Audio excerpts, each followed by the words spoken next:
আমার যারা আমার সাথে যারা লড়াই করেছে, যারা মার খেয়েছে, কেস খেয়েছে, এক একজন 10টা 12টা করে খেয়েছে, আজকে সেই বাবুরা, সেই মমতা বন্দ্যোপাধ্যায় আর সেই মাত্র সরকার আজকে আপনারা নেই, এটা জানতে হবে।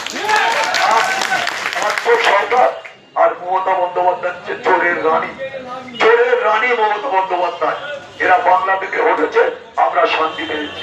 এরা বাংলা থেকে মানুষের মুখে যে জোরাজ চালিয়েছে, আমরা শান্তি পেয়েছি। আপনার ভাবুন, একটা মারচোর, খুনি, ডাকাতি মমতা বন্দ্যোপাধ্যায় ভোজের আগে এসে বলছে সরকারের যদি কিছু হয় আমি তার দায়ী, আমি আমার খোঁজ দেবো। আর তুমি রিজাইন করে বাবা তুমি একটা খোঁজ হলে বাড়ি আসছো কেন মমতা বন্দ্যোপাধ্যায়? সরকারের কি দেবে? ও মমতা মমতা মহিলা কি দেবে তুমি?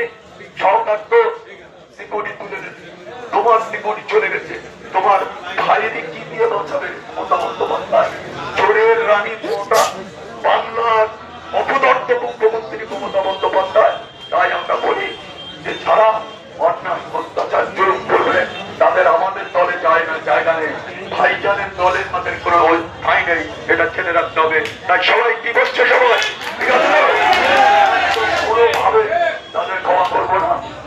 আর আপনারা কালকে কি করতে হয়, 3টের সময় আমার মিটিং আছে, আপনারা যে যেভাবে পারেন যাবেন। আমি সকাল থেকে মিডিয়া অফিসে থাকবো ভাঙন 2। আমি 1 বছর পরে, 1 বছর 4 মাস পরে আমি কাল ভাঙন 2 মিডিয়া অফিসে আসি, এটা আপনাদের মাথায় রাখতে হবে।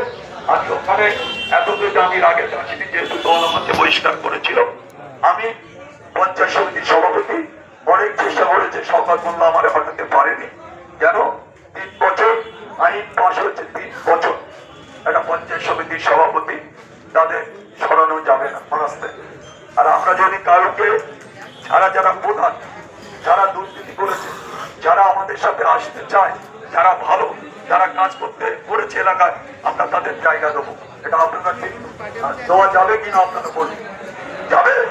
যারা ভালো, যারা ভালো তাদের নিয়ে আমরা আপনাদের সাথে কথা বলি। প্রতিটা অঞ্চলে অঞ্চলে আমরা সেই ব্যাপারে যে যে অঞ্চলের নেতৃত্ব তাদের সাথে কথা বলবো, তাদের মতামত নেবো, তাদের সাথে মতামত নিয়ে তারপরে সিদ্ধান্ত নেবো।